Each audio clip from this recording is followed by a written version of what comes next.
सभी को नमस्कार। उच्च शिक्षा अकादमी धारवाड़ द्वारा प्रदत्त अध्यापन वीडियो कार्य विषय उषा प्रियंवदा और उनकी कहानी वापसी। प्रस्तुतकर्ता मैं डॉक्टर विलास अंबादास सालुंके। मध्यमवर्गीय जीवन, परंपरा और आधुनिकता के बीच चलते संघर्ष, समाज में घटित संवेदनाओं को अपने साहित्य में बखूबी चित्रित कर साहित्य के क्षेत्र में अपनी विशिष्ट पहचान के चलते सन 2007 में पद्म भूषण डॉक्टर मोटूरी सत्यनारायण पुरस्कार प्राप्त करने वाली उषा प्रियंवदा जी का जीवन परिचय तथा उनकी कहानी वापसी का विवरण निम्न प्रकार है। इस वापसी कहानी को पढ़ने से पहले हम उषा प्रियंवदा जी के जीवन से परिचित होना योग्य है। सबसे पहले इनका जन्म, आधुनिक जीवन की ऊब, छटपटाहट और अकेलेपन की स्थिति का चित्रण तथा अपनी विशिष्ट रचनाओं के कारण बहुचर्चित एवं बहुप्रशंसित रही उषा प्रियंवदा जी का जन्म 24 दिसंबर सन 1930 को उत्तर प्रदेश के कानपुर में हुआ था। शिक्षा व अध्यापन कार्य इलाहाबाद विश्वविद्यालय से अंग्रेजी में एमए तथा पीएचडी की पढ़ाई पूर्ण कर दिल्ली के श्री राम कॉलेज और इलाहाबाद विश्वविद्यालय में अध्यापन का कार्य किया। इसी समय उन्हें फुल ब्राइट स्कॉलरशिप मिला और वे अमेरिका चली गई। अमेरिका के ब्लूमिंगटन इंडियाना में 2 वर्ष पोस्ट डॉक्टरल का अध्ययन किया और 1964 में विस्कासित विश्वविद्यालय मेडिसिना में दक्षिण एशिया विभाग में सहायक प्रोफेसर के पद पर कार्य प्रारंभ किया। तो उषा प्रियंवदा जी की रचनाओं का विषय इस प्रकार है। इनकी रचनाओं में आधुनिक जीवन की ऊब, छटपटाहट और अकेलेपन की स्थिति का चित्रण बखूबी दिखाई देता है। आधुनिक हिंदी साहित्य में उषा प्रियंवदा जी का विशिष्ट स्थान है। नई कहानी में अपनी विशिष्ट रचनाओं के कारण उषा जी बहुचर्चित एवं बहुप्रशंसित रह चुकी हैं। उनकी कहानियों में आज के व्यक्ति की दशा और दिशा का जीवंत चित्र देखने को मिलता है, जो पाठकों को सहज ही अपनी ओर आकर्षित किए बिना रह नहीं सकता। नई कहानी के बाद हिंदी कहानी का विषय वस्तु में जो यथार्थवाद दिखाई देता है, उषा जी की कहानी उसी का प्रतिनिधित्व करती हुई हमें यहाँ पे दिखाई देती है।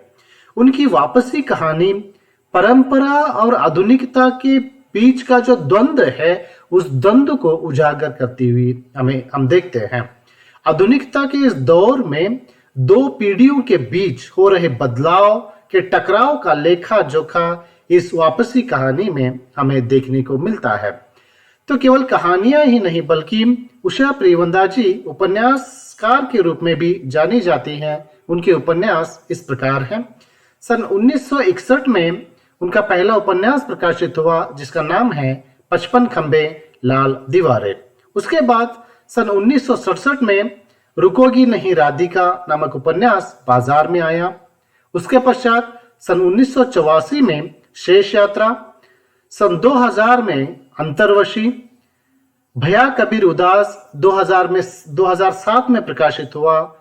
तो 2017 में नदी नामक उनका उपन्यास प्रकाशित हो चुका है। इनके कहानी संग्रह इस प्रकार हैं।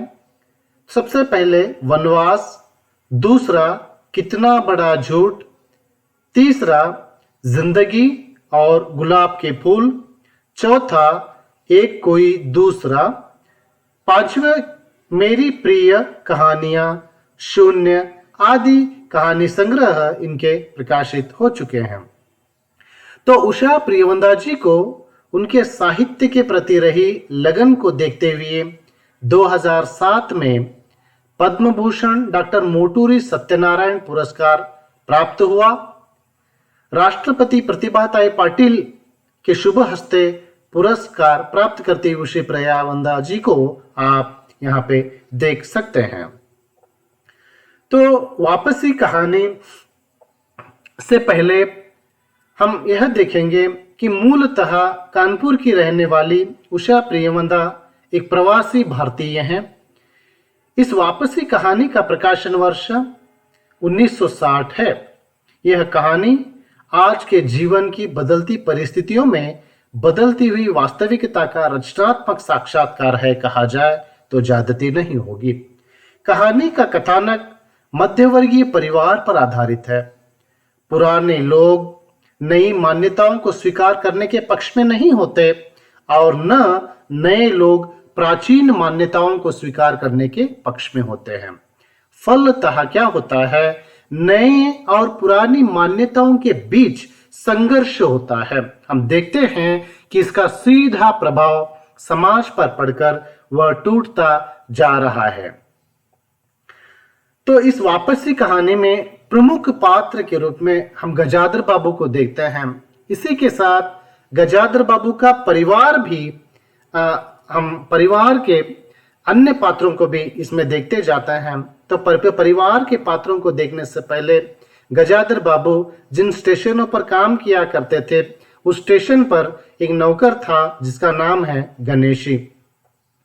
तो परिवार में अगर आप देखेंगे तो गजाधर बाबू की पत्नी है, अमर है, जो गजाधर बाबू का बड़ा बेटा है, और घर में अमर की पत्नी है जो बहू है गजाधर बाबू की, नरेंद्र जो छोटा बेटा है, बसंती जो सबसे छोटी है घर की, नरेंद्र की छोटी बहन है, और घर का एक नौकर है।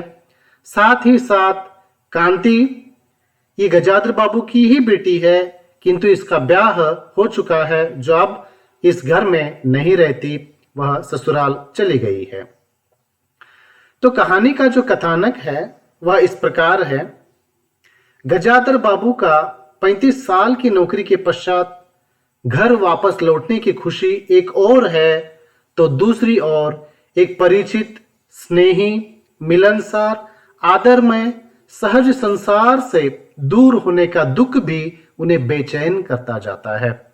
गणेशी जो उनका नौकर है और उसकी पत्नी गजाधर बाबू के प्रति उन दोनों का बड़ा आदर है। इसी के चलते वह गजाधर बाबू को बड़े प्यार से उनके पसंदीदा लड्डू ला कर देते हैं, बांध देते हैं।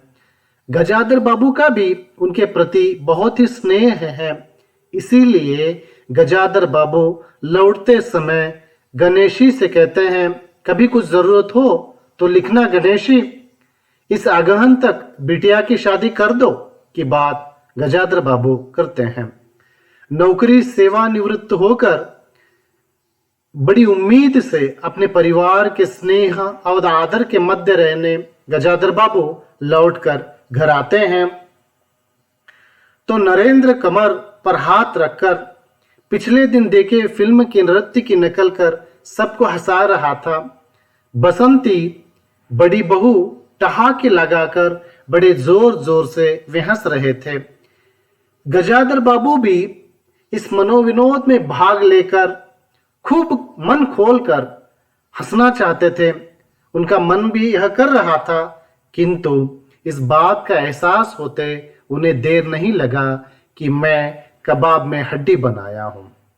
सब वहां से एक एक कर चले जाते हैं, खिसक जाते हैं। यहां तक कि उनकी जीवन संगिनी भी कुछ पल उनके साथ बैठकर वह भी घर काम के लिए चली जाती है। पत्नी को हमेशा काम करते देखकर गजाधर बाबू बसंती से कहते हैं, तुम्हारी माँ अब बूढ़ी हो गई है, उसके शरीर में अब वो शक्ति नहीं बची। तुम हो, तुम्हारी भाभी है, दोनों मिलकर काम में हाथ बटाना चाहिए तो अच्छा रहेगा।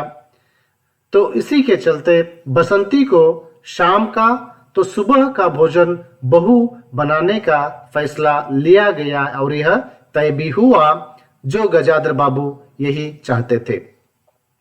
गजाधर बाबू को अपने ही घर में मेहमान होने की बात उन्हें खटक रही थी। जिस घर की कल्पना के चलते अपने जीवन का सुख वे न्यौछावर कर दिए थे, उसी घर में रहने के लिए केवल एक चारपाई बिछाकर सोने उतनी ही जगह पर उन्हें खुश होना पड़ता था। यह समाज की सबसे बड़ी विडंबना है, कहा जाए तो ज्यादती नहीं होगी। निवृत्त जीवन उन्हें बहुत नीरस लग रहा था। घर गृहस्थी की जिम्मेदारी को निभाते निभाते उनकी पत्नी काफी बदल चुकी थी। उसका सुंदर शरीर आज कुरूप हो गया है। जिसके कोमल हाथों के कोमल स्पर्श, जिसकी मुस्कान की याद में उन्होंने संपूर्ण जीवन काट दिया था, वह लावण्यमय युवती जीवन के राह में कहीं खो गई है और उसकी वह जगह आज जो स्त्री दिखाई दे रही है वह उनके मन और प्राणों के लिए अपरिचिता सी लग रही है गजाधर बाबू को। तो बसंती, जिसे शाम का खाना बनाने की जिम्मेदारी सौंपी गई है, तो वह जानबूझकर शाम का खाना ऐसा बनाती है जो गले से उतरता तक नहीं है, निगला तक नहीं जा सकता। नरेंद्र इसी बात को लेकर चिल्लाता है और गजाधर बाबू के इस फैसले से वह नाराज भी है। गजाधर बाबू द्वारा बसंती को बाहर सहेली के घर जाने से रोकने पर वह उनसे बात करना तक छोड़ देती है। उनके सामने आने से वह हमेशा बचती है। एक प्रकार से अपने पिताजी पर ही वह नाराज हो चुकी है। ये आज की पीढ़ी है। इधर अमर और उसकी पत्नी अलग घर बसाने की सोच रहे हैं। उनका कहना था कि गजाधर बाबू हमेशा बैठक में ही पड़े रहते हैं, कोई आने जाने वाला हो तो कहीं बैठने की जगह ही नहीं है। गजाधर बाबू जब से घर वापस लौट आए हैं तब से वे देख रहे हैं कि उनके साथ का हर एक का व्यवहार कुछ अनमना सा ही होने लगा है। अपनी पत्नी से वे पूछते भी हैं, हमारे आने से पहले कभी ऐसी बातें हुई थी क्या घर में? उनकी पत्नी का जवाब था, नहीं। गजाधर बाबू को इस बात का एहसास होते देर नहीं लगी कि घर के किसी भी काम में दखल अंदाजी करना ठीक नहीं है। उन्होंने तय किया कि यदि बच्चों के जीवन में उनके लिए कोई स्थान नहीं है, उनके मन में मैं स्थान नहीं कर पाया, तो वे अपने घर की परदेशी की तरह पड़े रहेंगे। यह गजाधर बाबू ठान लेते हैं और बीच में दखल न देने का उनका निश्चय था।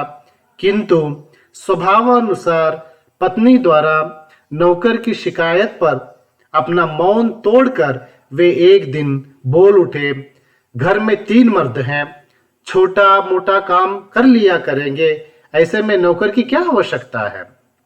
कहकर वे नौकर को काम से निकाल देते हैं। बस यही बहाना था कि बेटे और बेटी द्वारा गजाधर बाबू पर मन की बुराई प्रकट हुई और नरेंद्र ने कहा, अम्मा तुम बाबूजी से कहती क्यों नहीं? बैठे बैठे कुछ नहीं तो नौकर को ही छुड़ा दिया।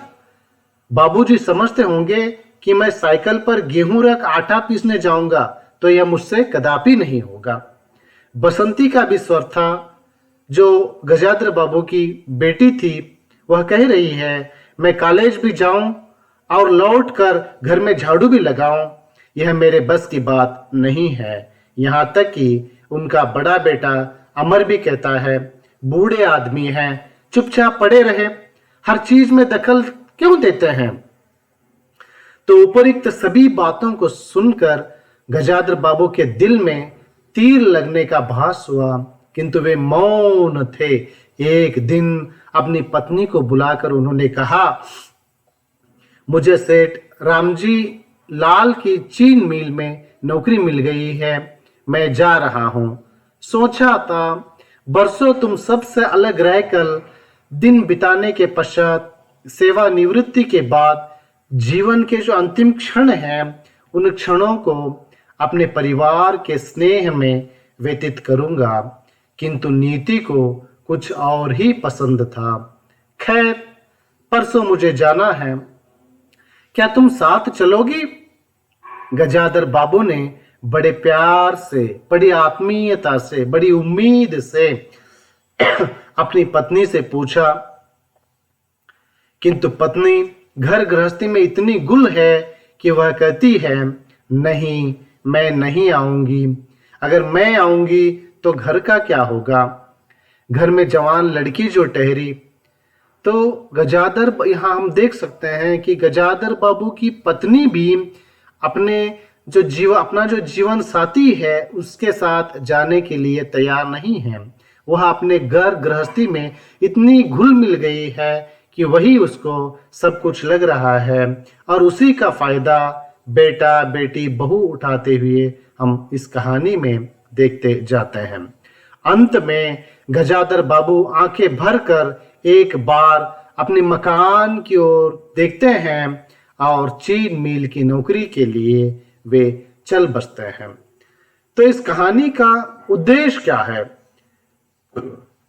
उषा प्रियमंदा जी इस कहानी के माध्यम से क्या संदेश देना चाहती है, क्या उद्देश्य को लेकर यह कहानी हमारे सामने आती है? अगर ऐसा देखा जाए तो यह एक सामाजिक कहानी है।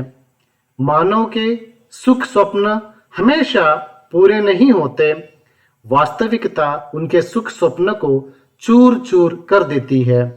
आज के परिवारों के विघटन का कारण प्राचीन और नवीन मान्यताओं के प्रति और प्राचीन का नए मान्यताओं के प्रति सादृश्य नहीं होता। इसी पारस्परिक विरोध के कारण ही विघटन की प्रक्रिया बन रही है।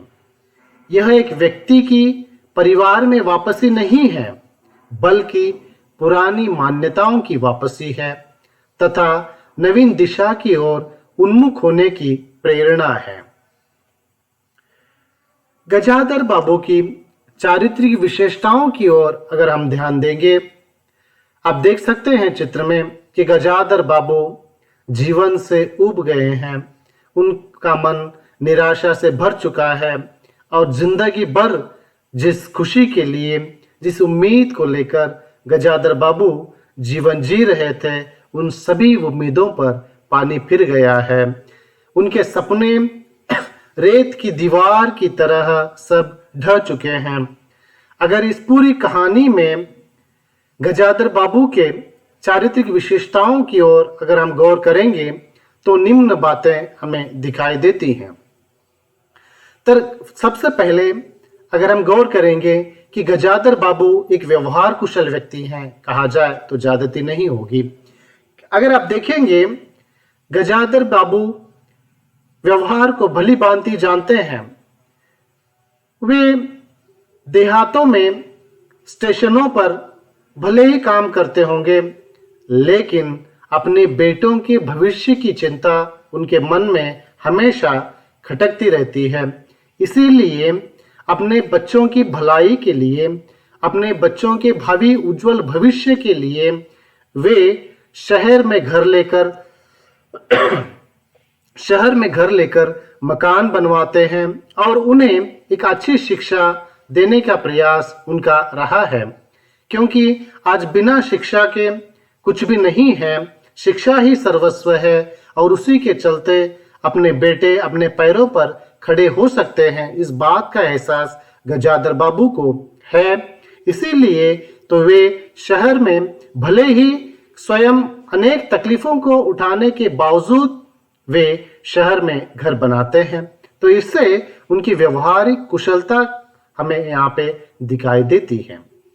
तो दूसरी विशेषता उनमें यह है कि वे उनमें कल्पनाशीलता भी अधिक मात्रा में दिखाई देती है।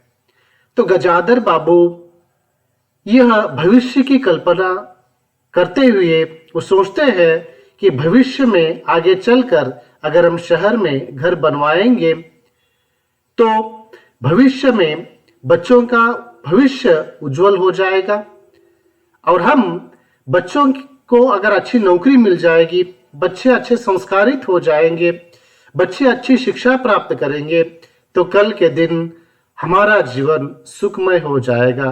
तो इस सुख की कल्पना के चलते वे स्टेशनों पर ही सालों नौकरी करते हैं, एकाकी का जीवन जीते हैं, एकांगी जीवन जीते हैं।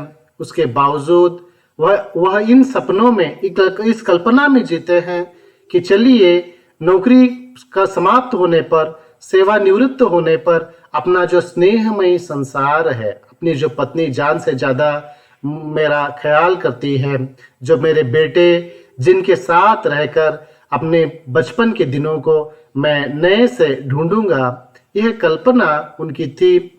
ये बात अलग है जिस सोच को लेकर, जिस कल्पना को जीकर लेकर गजाधर बाबू जी रहे थे, वे कल्पनाएं कहां तक सच हो पाई, ये बात अलग है। इसी विडंबना को उषा प्रियवंदा जी इस कहानी के माध्यम से हमें दिखाती है। आज मध्यवर्गीय नौकरी पेशा जो वर्ग है, उस वर्ग की जो कल्पना है, क्या वो कल्पनाएं वास्तविक जीवन में कहां तक सही हो पा रही हैं? ये कल्पनाएं सच की सीमा पर उतरने पर वह क्यों कतरा रही हैं? प्राचीनता और नवीनता के बीच का जो संघर्ष है, इस संघर्ष के चलते ही हमारी कल्पना, हमारी भावनाओं को कहीं न कहीं ठेस पहुंच रही है। इस बात की ओर उषा प्रियवंदा जी संकेत करती जाती हैं। तो इनकी तीसरी विशेषता अगर हम देखेंगे तो पारिवारिक सुख की कामना इनमें हमें दिखाई देती है। तो गजाधर बाबू 36 साल की नौकरी पूर्ण करने के पश्चात वे इस उम्मीद से घर वापस लौट कर आते हैं कि परिवार में मुझे सुख मिलेगा। तो इस सुख की कामना से ही स्वयं एकाकी जीवन जीते हुए, यहाँ तक कि अपनी जो जीवन संगिनी थी, वो चाहते तो अपनी जीवन संगिनी को, अपनी पत्नी को अपने साथ स्टेशन पर रख ले सकते थे, लेकिन अपने सभी सुख सुविधाओं का, भावनाओं का वह त्याग करके अपने बेटों के उज्जवल भविष्य के लिए, उन्हें अच्छे संस्कार देने के लिए, अपने परिवार के सुख के लिए वे चाहते तो जिस स्टेशन पर काम करते थे वहीं पे वे मकान बना सकते थे, किंतु नहीं, अपना परिवार ही उनके लिए सब कुछ था। भले ही स्वयं कितनी ही कठिनाइयां क्यों न झेलनी पड़े, किंतु मैं जिन कठिनाइयों को झेलता हूँ, भविष्य में मेरा परिवार उन कठिनाइयों को न झेले, इसी उम्मीद के साथ अपने परिवार की सुख की कामना के लिए वे पैसा न होने पर भी लोन लेकर शहर में जगह लेते हैं और वहां पे मकान बनवाकर अपने परिवार की हर एक तकलीफ में वो भाग लेते हुए अपने परिवार को किसी प्रकार की तकलीफ का एहसास न होने देना, ये उनकी चारित्रिक विशेषता है और इनके परिवार की सुख की कामना की एक बहुत बड़ी सोच को उजागर करती हुई यह कहानी हमें दिखाई देती है। उसके पश्चात इनकी चौथी विशेषता है भावुकता। तो इस कहानी में गजाधर बाबू बड़े ही भावुक हमें दिखाई देते हैं। उनके मन को ठेस पहुंचाने वाली बातें बहुत सी हो जाती हैं, किंतु बावजूद उसके वे कभी भी अपनी भावनाओं को जो ठेस पहुंची है, उस ठेस को किसी के सामने बता नहीं पाते। मन ही मन भले ही वे आंसू बहाते होंगे, किंतु अपना जो दुख है, अपनी जो वेदना है, अपनी जो पीड़ा है, उस पीड़ा को मन के भीतर ही छुपाने का काम गजाधर बाबू करते जाते हैं। तो गजाधर बाबू की ओर अगर हम देखेंगे, जब 35 साल की नौकरी समाप्त कर वे घर आते हैं, इस उम्मीद के साथ वे घर आते हैं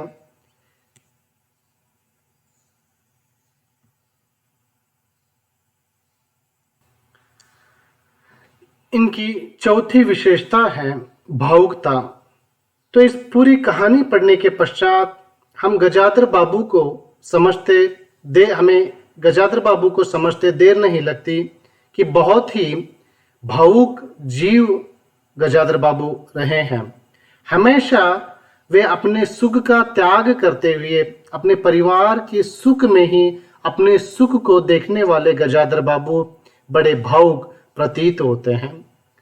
वे जब स्टेशनों पर सालों नौकरी करते हैं तो वहां पर स्थित गणेशु और गणेशु की जो पत्नी है, उनके साथ रहा उनका भावनात्मक जो संबंध है, वही संबंध जब नौकरी से सेवानिवृत्त होकर गजाधर बाबू वापस लौट रहे थे, तो लौटते समय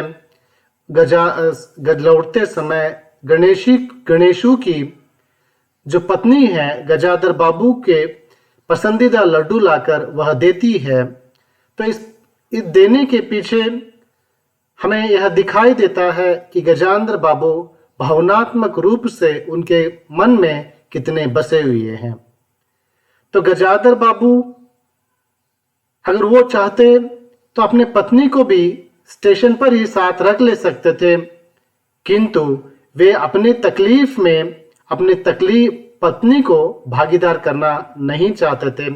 इसीलिए भले ही अपने को चाहे खाने पीने हर एक बात की तकलीफ हो, किंतु अपना जो परिवार है अपने कारण किसी और को दुख में डालना यह गजाधर बाबू को अच्छा नहीं लगता था। इसीलिए अपने बच्चों और अपनी पत्नी की सुख के लिए वे शहर में घर लेकर मकान बनवाते हैं और हमेशा उनके सुख की कामना करने वाला यह जीव बाबू गजाधर बाबू थे।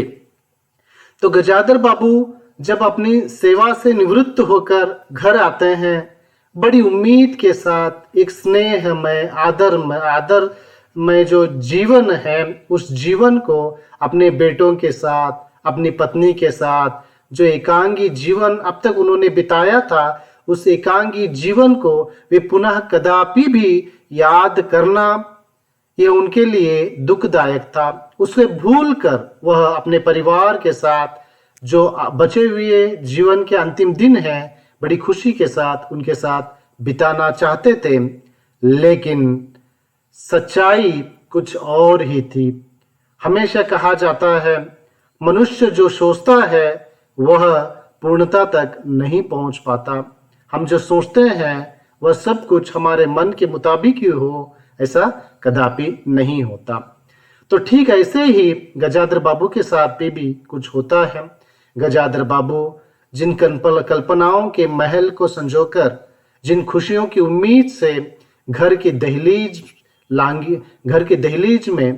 से लांग कर अंदर आए थे, लेकिन अंदर आते ही कुछ ही दिनों में उन्हें इस बात का एहसास होते देर नहीं लगा कि मैं अपने ही घर में पराया होकर जी रहा हूं।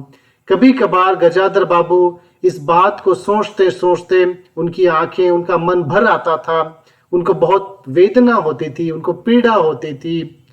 वो अपनी पत्नी जो जीवन संगिनी है, जो हमेशा मेरा कितना ख्याल रखा करती थी, लेकिन वो आज अपने बच्चों के बीच में इतना घुल मिल गई है कि मेरी भावनाओं की कदर भी उसे नहीं है। इस बात को लेकर गजाधर बाबू भीतर ही भीतर टूटते थे, उनके आंसू भीतर ही भीतर बहते थे, लेकिन कभी भी वे अपने मन के दुख को, अपने मन की पीड़ा को अपने बच्चों के सामने या पत्नी के सामने वे कदापि व्यक्त नहीं करते। देखते हैं जिस महल को उन्होंने बनाया था, जिस परिवार की बुनियाद गजाधर बाबू थे, उसी बुनियाद पे पली बड़ी उनकी जो अगली पीढ़ी है, उनके जो बच्चे हैं, उन बच्चों का जो व्यवहार था गजाधर बाबू के साथ, उनकी भावनाओं को जो ठोस पहुंचती थी गजाधर बाबू को, उस भावनाओं की ठोस के चलते भीतर ही भीतर रोजमर्रा का जीवन गजाधर बाबू जी रहे थे। अंत में इस जीवन से उबकर वे सबको अपने मन का जो दुख है, जो पीड़ा है, जो वेदना है, जो खेद मन का है, उसको न बताते हुए वे परिवार को यह कहकर घर छोड़कर चले जाते हैं कि 3 मील में मुझे नौकरी मिल गई है और उससे कुछ पैसे आएंगे तो घर का गुजारा भी कुछ हो जाएगा। यह कहकर वे घर को अलविदा कर चले जाते हैं। तो इससे प्रतीत होता है कि गजाधर बाबू बड़े ही भावुक से थे। उसके पश्चात इनकी 5वीं विशेषता को अगर हम देखेंगे तो बहुत ही स्वाभिमानी व्यक्ति थे। इसी स्वाभिमान के चलते जब सेवा से निवृत्त होकर घर आते हैं, अपने बच्चों के साथ, अपने पत्नी के साथ जीवन के अंतिम क्षणों को वो बिताना चाहते हैं, किंतु उन्हें इस बात का एहसास होते देर नहीं लगता कि यहाँ मैं कबाब में हड्डी के समान हूँ। भले ही मैं इस घर का बड़ा व्यक्ति हूं, लेकिन उसके बावजूद भी मेरे जो विचार है, मेरा आना मेरे परिवार को बहुत खटकता है।